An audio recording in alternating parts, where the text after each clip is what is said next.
I want to thank you for being a little patient. I'm joined by our Vice Chairman, Joe Crowley, New York, and we've had a conversation in caucus principally focused on the work that we hope to get done this week and certainly before we finish the year. And unfortunately, the news doesn't seem so good in terms of what we can get done, given that our House Republican colleagues who run the House of Representatives have decided to break after 2 weeks in July, and we won't be back until after Labor Day in September. And so it's going to be very difficult to get much done over the course of the next 6 weeks or so. Today also happens to mark the 1 month anniversary of the tragic killing in Orlando, Florida. Unfortunately, we must now add Dallas to that list. And sadly, it's a very long list of cities where Americans have been shot and killed. Dallas, Orlando, Newtown, Columbine, Charleston, San Bernardino. The list goes on. Colorado Springs, Roseburg, Chattanooga, Virginia Tech, Menasha, Marysville, Santa Barbara, Fort Hood, Alturas. And what has Congress done? Hold moments of silence. What does Congress intend to do? Well, Speaker Ryan announced just yesterday that we will take another long break and we will do nothing until perhaps we come back in September. Between now and September, how many more shootings will happen in America? How many more Americans will perish at the hands of someone with a firearm who should not possess that weapon? Our hearts go out to the many victims and families, whether in Dallas, Baton Rouge, St. Paul, or my own city of Los Angeles. It's certainly important to mourn and console families who've lost the ones they've loved. But that's not all Congress, the elected leaders of this nation, can or should do. Unfortunately, that's all Congress has done and appears willing to do: hold a moment of silence. Many moments of silence. It should be clear to everyone by now that there are actions Congress can take to save lives. We can institute expanded background checks for those who wish to buy firearms. We can institute no fly, no buy, so that if you're too dangerous to get on a plane in America, you should be also prohibited from being able to walk into a gun shop and walk out with an assault weapon. Some 9 in 10 Americans, including gun owners, support these two measures. For the sake of the Americans who we know will be innocently and randomly targeted tomorrow or at some point in the future, let's do something. The list of inaction by this dysfunctional Congress is long. Dallas, Orlando, Zika, Flint, Michigan, opioids addiction, a jobs agenda, student loan debt. All of these issues cry out in our nation for action. But this Republican Congress simply gears up to take another long break of inactivity starting this Friday. My Republican colleagues just don't get it. They're dangerously out of touch. We should be staying here in Congress to do our job of making Americans safer and making their economic future stronger. But on Friday, House Republicans have told us we're taking a break. With that, let me yield now to the Vice Chairman, Joe Crowley. Thank you, Mr. Chairman. The events that led up to the sit-in just a few weeks ago, as I had mentioned before, was an expression of the incredible frustration that members of Congress are feeling in the inability to address the issue of gun violence in America. I think it was also reflective of the American people themselves, who are tired of seeing their Congress not even attempt to do something. Again, not to have perfection, not to pass the ultimate bill that would cure all ills, but just to demonstrate to the American people that we, the Congress, understand that you want us to take action. And once again, and adding to this frustration, after Dallas, is the announcement yesterday by the Speaker, Paul Ryan, that we will not take up any gun legislation at all, despite the fact that well over 80% of Americans want to see us take some action, some reasonable, common sense action to address the issue of gun violence. I think it's worth reminding, the chairman went through a list of cities and towns in America where the slaughter has taken place. One place, Oak Creek, Wisconsin, oft-times forgotten, just a few years ago, in Paul Ryan's district.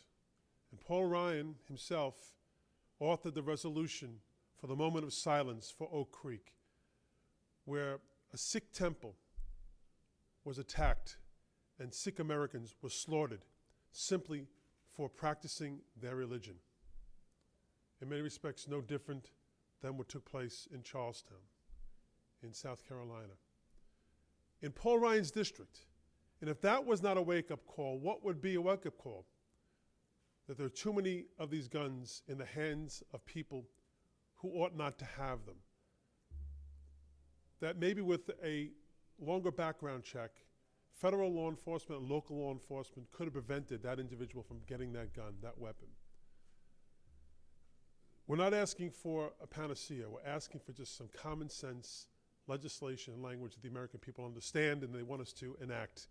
But this Republican Congress, once again, is going to leave here. They're going to trickle out of here this week, pass a number of messaging bills as they make their way to their lackluster convention. I'm not even sure many of them are going to it. I don't blame them, quite frankly.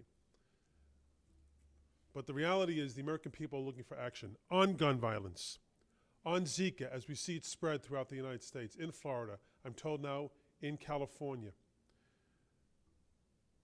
on the issue of opioid abuse. The American people are looking for an answer from Congress. And still, once again, we'll leave here without tackling that issue. And as I mentioned throughout many of our press conferences, the issue of Flint, Michigan, where children are suffering today because of their exposure to lead in their water. And the damage that has been done to them, their mental cognitive abilities have been damaged. And the cost that will take to restore a modicum of that connectivity is enormous. Too large for the people of Flint and too large for the people of Michigan themselves to handle. Their governor has abandoned them. They look to the federal government to help in the response.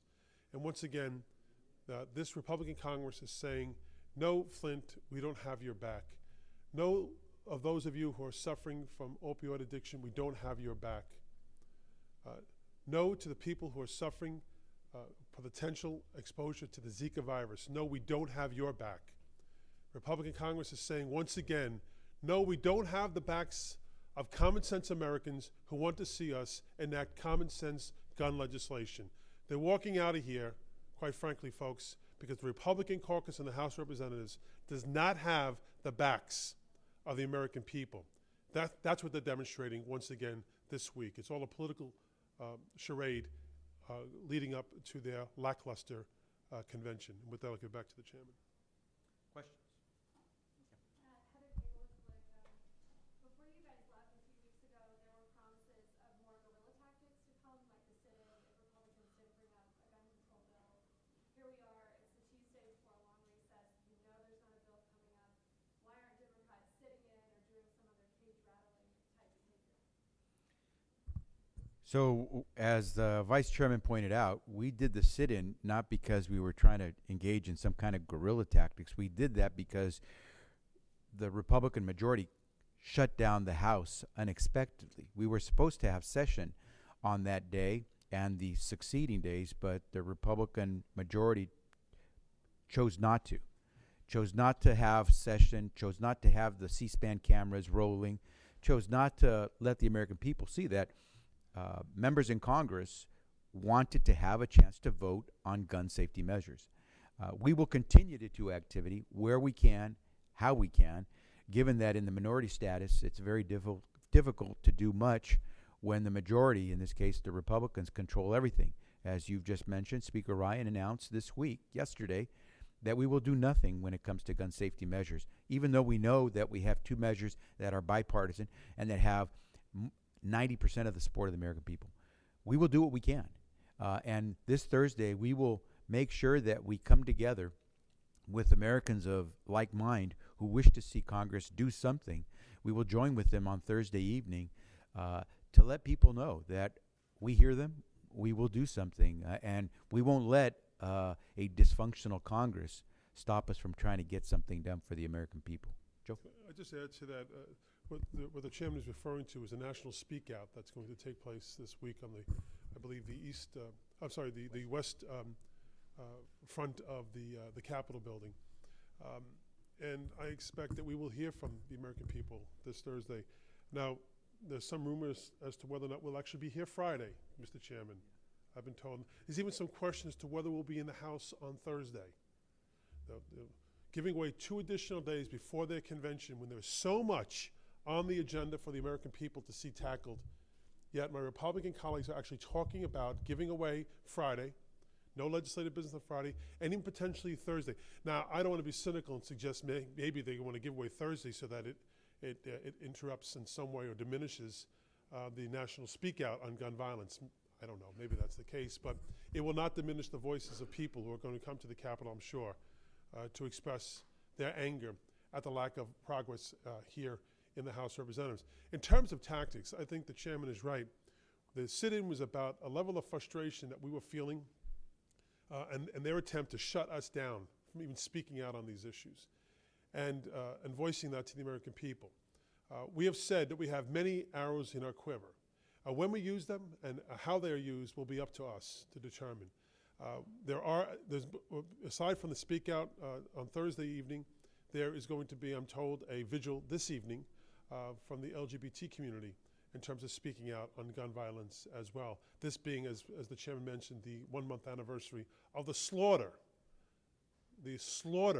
of 49 innocent people, 49 human beings who were slaughtered 1 month ago. How quickly time goes by.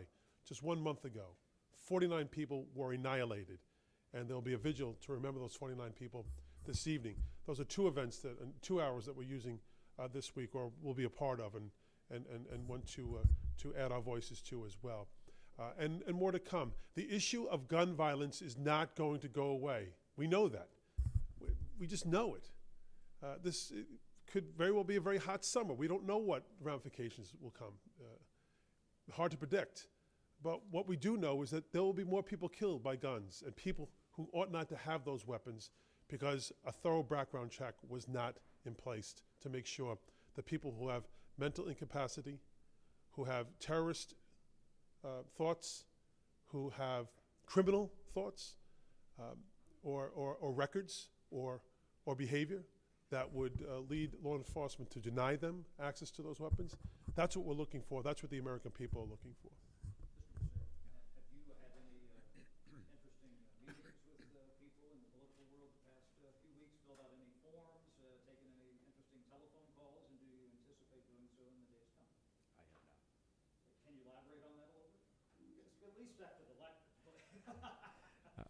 I have not, and not sure what conversations I may have, but I have not. Yeah. And then we'll go there. Go ahead.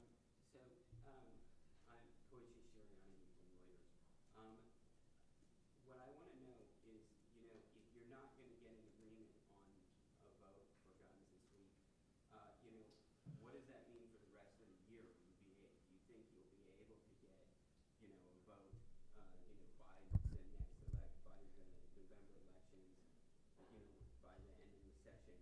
And, also, the last time Congress had passed comprehensive gun control legislation was in the early 90s. And, do you remember, how were the conditions different then that they were able to get gun control passed? What do you think you need now in order to get that situation again?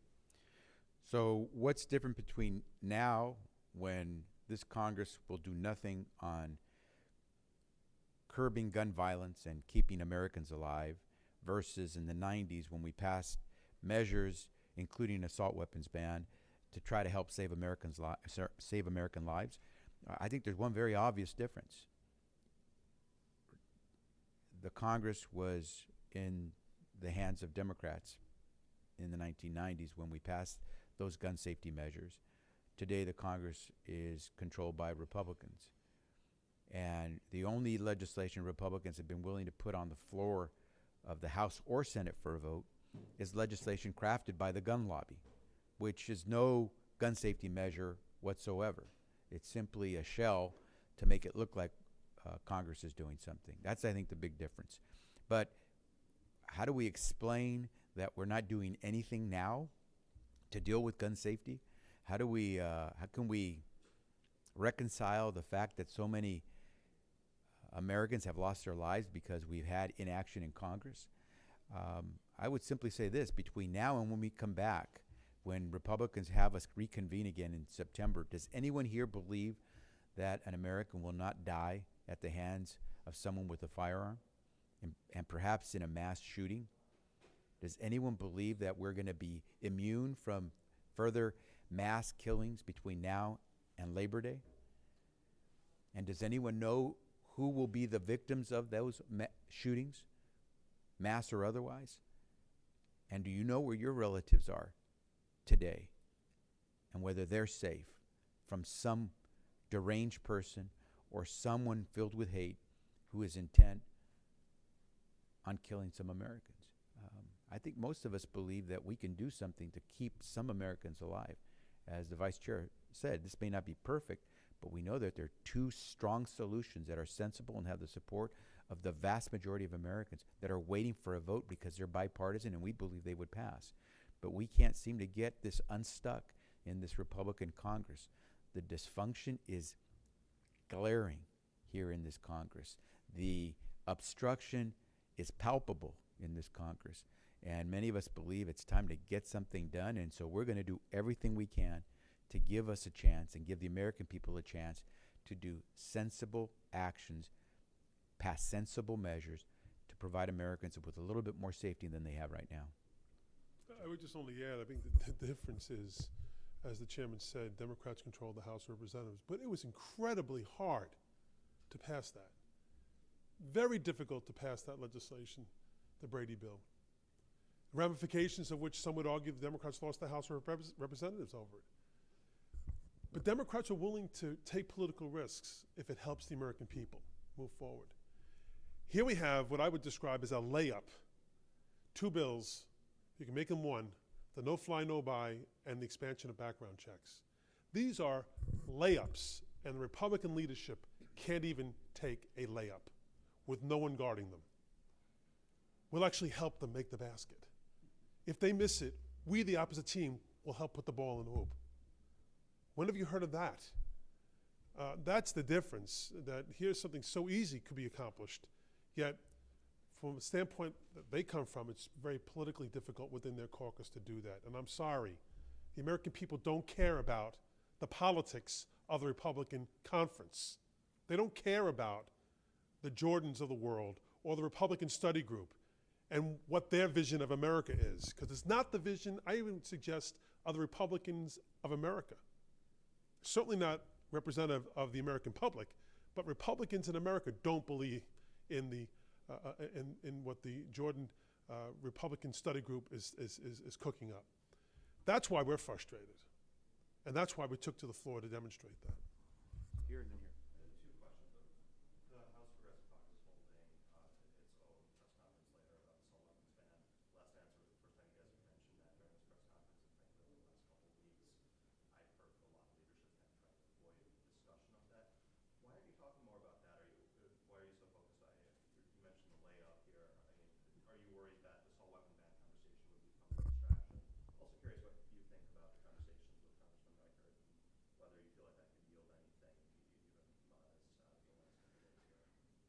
So there are any number of things we can do to help Americans be safe in their neighborhoods and certainly in their country. And we've identified two measures which, as the Vice Chairman described, are layups. They're as easy as you can get because there's no doubt that Americans support them. There's no doubt that Republicans support them. And there's no doubt that they have bipartisan votes ready to be cast for them. We know that the assault weapons ban was tough back in the 90s. I was here and I voted for the assault weapons ban. I watched as it was a very difficult vote for some people, but we got it done. And I believe it would be a very difficult vote this time around as well. But there's no reason why no fly, no buy, and expanded background check should be a tough vote for anyone.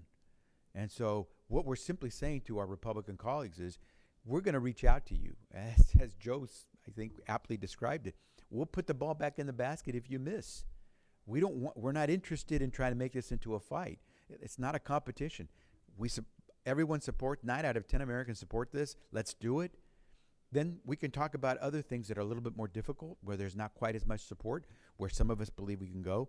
But at least let's get something done, because tonight, your family member, my family member, may be in the sights of someone who's crazy or full of hate and wants to kill some Americans. And so let's do what we can now together and move where we can later. But by God, let's do something. Let's not do nothing.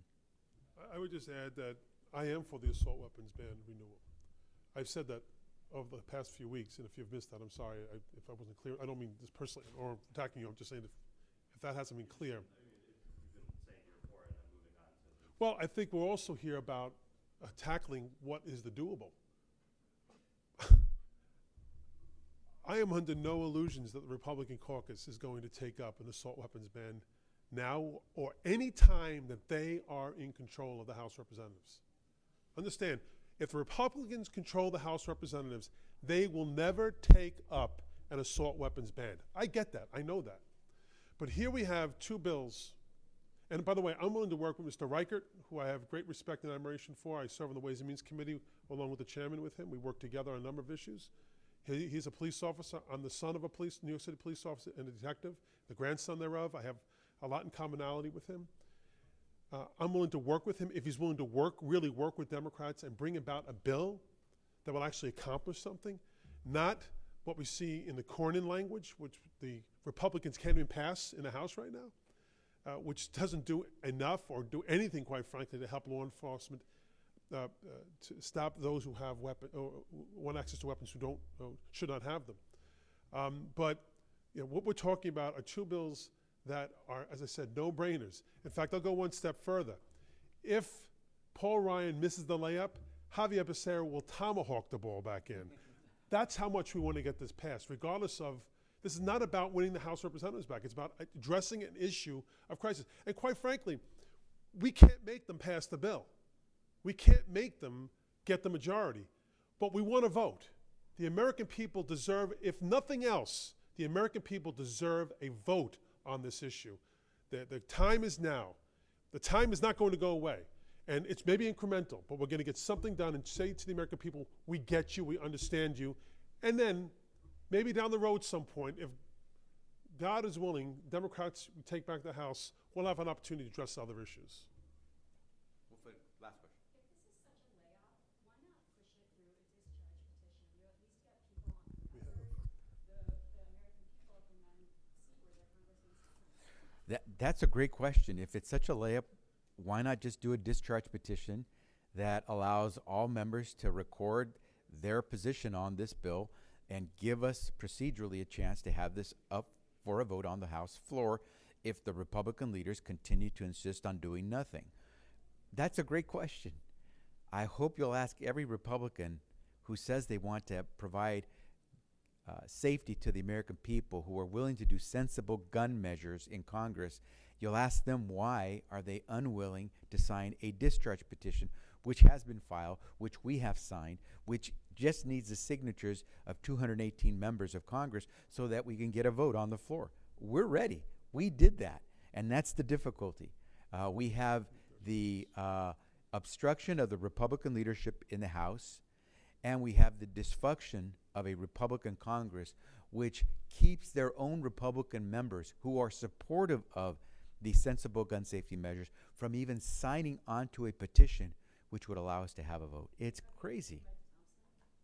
Yeah. Yeah. And so we've tried that. We've tried everything, and we've tried sitting in. We're doing everything we can to try to get them to act.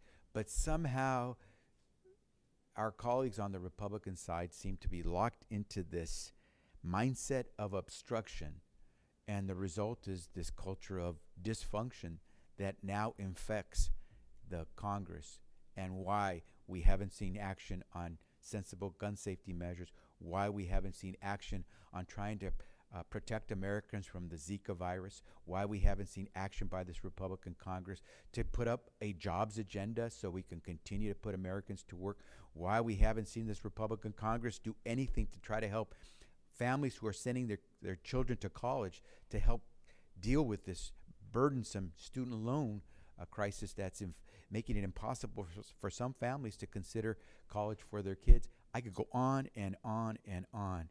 The culture of dysfunction in this place has been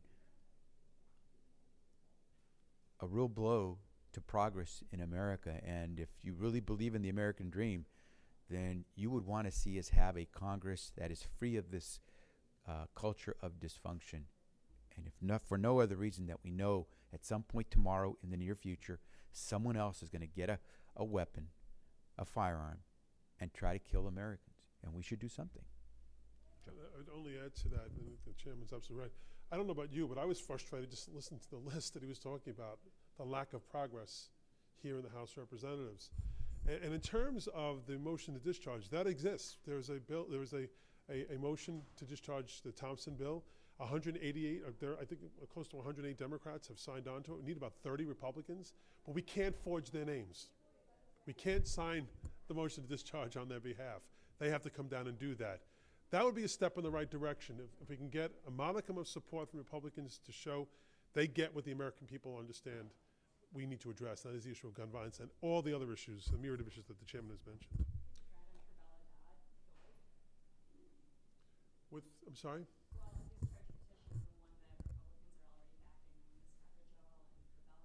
Is this, does it reflect the language of the Cornyn language? Because I'm not familiar with it. What? And what? Oh. It's kind of strange that Republicans would need to do a discharge petition to get their own Republican conference where there are 247 of them and you need just 218. Why they would need to do a discharge petition with their own colleagues when it's their own bill. We know what works. We know what we can move forward with.